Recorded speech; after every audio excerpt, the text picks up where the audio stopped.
Aneh tapi nyata, Allah menjadi manusia.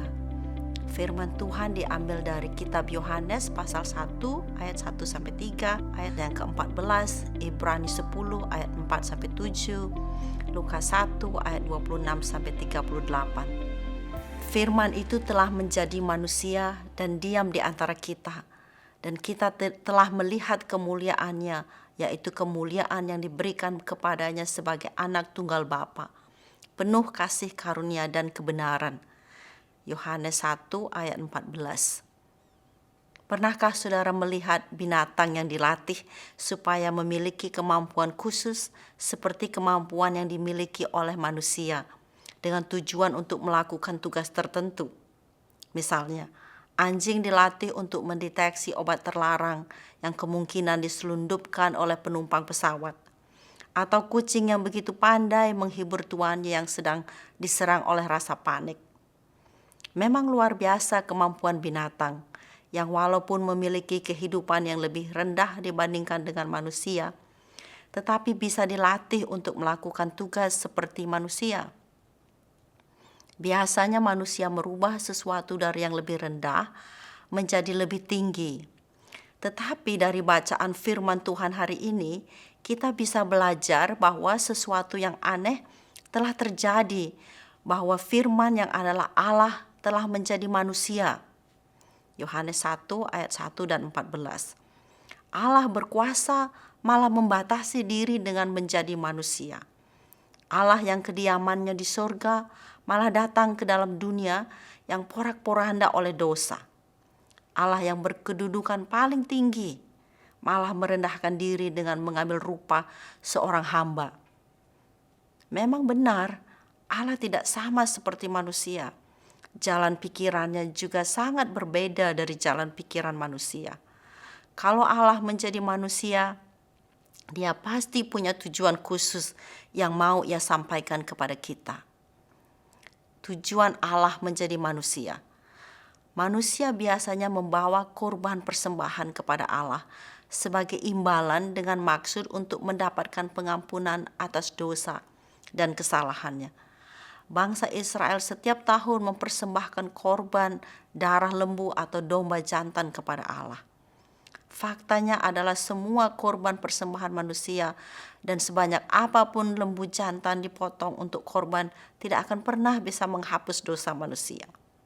Seperti yang tertulis dalam firman Tuhan, Ibrani 10 ayat 4 berkata, sebab tidak mungkin darah lembu jantan atau darah domba jantan menghapus dosa. Dalam Ibrani 10 ayat 5-6, kita bisa baca dengan jelas bahwa Allah tidak berkenan dengan korban persembahan dan korban penghapus dosa. Saya pernah melihat seorang ibu tua memakai mata uang asing untuk membayar kopi di Starbucks. Dan ketika si pelayan menolak mata uang itu, si ibu tua ini memaksa. Tetapi pelayan itu tetap menolak, karena itu mata uang asing yang tidak bermanfaat ditempatkan itu. Manusia sering seperti ibu tua ini, memaksa supaya Allah menerima korbannya, tetapi Allah tidak akan pernah menerimanya. Karena belas kasihannya, Allah menjadi manusia dengan tujuan untuk menjadi korban bagi dosa saudara dan saya. Dan hanya korban yang berasal dari Allah yang Dia terima. Karena korban itu adalah untuk manusia, maka Allah datang ke dalam dunia menjadi manusia. Bagaimana Allah menjadi manusia? Menurut firman Tuhan dalam kitab Ibrani 10 ayat yang kelima, Allah Bapa menyediakan tubuh untuk Tuhan Yesus menjadi manusia. Firman Tuhan katakan, korban dan persembahan tidak engkau kehendaki, tetapi engkau telah menyediakan tubuh bagiku. Allah menyediakan tubuh bagi Yesus dengan melalui perawan Maria yang kita bisa baca dalam kitab Lukas. Malaikat Tuhan berkata kepada Maria, sesungguhnya engkau akan mengandung dan akan melahirkan seorang anak laki-laki, dan hendaklah engkau menamai dia Yesus. Yesus adalah Allah yang menjadi manusia, yang lahir bukan karena perbuatan manusia, tetapi oleh pekerjaan Roh Kudus, yaitu Roh Allah. Makanya Yesus juga disebut anak Allah, seperti yang dikatakan malaikat Tuhan kepada Maria yang tertulis dalam kitab Lukas pasal 1 ayat 35 berkata, "Jawab malaikat itu kepadanya, Roh Kudus akan turun atasmu dan kuasa Allah yang Maha Tinggi akan menaungi engkau. Sebab itu anak yang akan kau lahirkan itu akan disebut kudus, anak Allah."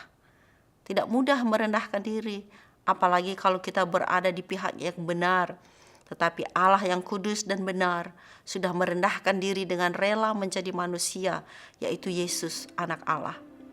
Melalui kerendahan hati Allah, manusia berdosa boleh memiliki pengharapan untuk mendapatkan pengampunan dosa dari Allah. Jika ia mau merendahkan diri dengan mengaku dosanya dan menerima korban pemberian Allah, yaitu Yesus, anak Allah.